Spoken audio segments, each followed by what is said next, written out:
রাজশাহী, নাটোর, নওগাঁ, জয়পুরহাট এবং চাঁপাইনবাবগঞ্জ এই 5টি জেলাতেই আমরা আমাদের র্যাবের আইন শৃঙ্খলা সম্পর্কিত কার্যক্রম বৃদ্ধি করেছি। বিশেষ করে হাইওয়েতে যাতে ডাকাতি না হতে পারে এজন্য আমরা চেকপয়েন্ট এবং বিশেষ টহলের ব্যবস্থা রেখেছি এবং এটা 24 ঘন্টা চলবে। বিশেষ করে গভীর রাতে আমরা সংখ্যা বৃদ্ধি করছি।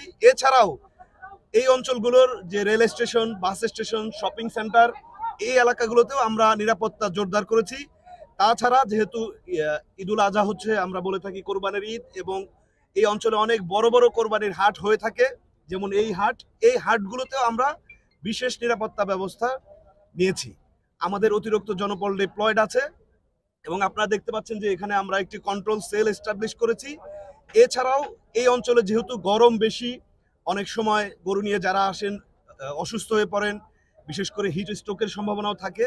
এর জন্য আমরা একটা প্রাথমিক চিকিৎসা কেন্দ্রের ব্যবস্থা করেছি, যেখানে আমরা কিছু মেডিসিন এবং মেডিকেল স্ট্যান্ড আছে, তারা প্রাথমিক চিকিৎসা প্রদান করবে। এরপর যদি আল্লাহ না করে যদি প্রয়োজন হয় পরবর্তীতে তাদেরকে হসপিটালেও প্রেরণ করা হবে।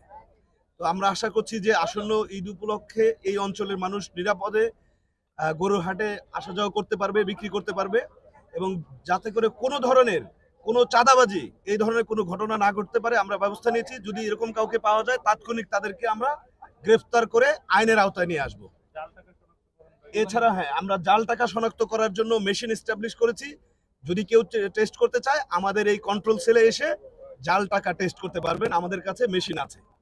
এই উপলক্ষে আমাদের সর্বোচ্চ পরিমাণ জনবল ডিপ্লয় করেছি এবং গত পরশুদিন রাতে আমরা হঠাৎ করে সর্বোচ্চ সংখ্যক টহল হঠাৎ করে বের করছি। আমরা বিভিন্ন সময় প্যাটার্নও চেঞ্জ করছি একই রকম না রেখে, যেমন হয়তো রাতের কোনো এক সময় ফুল স্ট্রেংথ আমরা ডিপ্লয় করছি, আর সার্বক্ষণিকও আছে, বিশেষ বিশেষ মোমেন্টে আমরা সংখ্যা বৃদ্ধি করছি, প্যাটার্ন চেঞ্জ করে এভাবে কাজ করছি। তাই আমরা আমাদের র্যাবেট কোয়ার্টার্সের সাথেও আমরা একটি বিশেষ মিটিং করছি।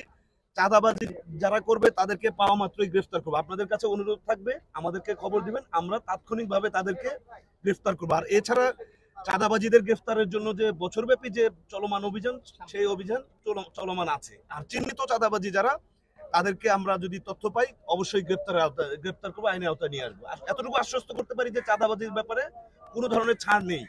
আরো কিছু কথা হয়তো আপনাকে এখন বলছি না, আমরা কিছু বিশেষ স্টাইল এবার করব, একটু ভিন্ন পন্থা অবলম্বন করব এবং সেটা ডিসক্লোজ করতে চাচ্ছি না যাদের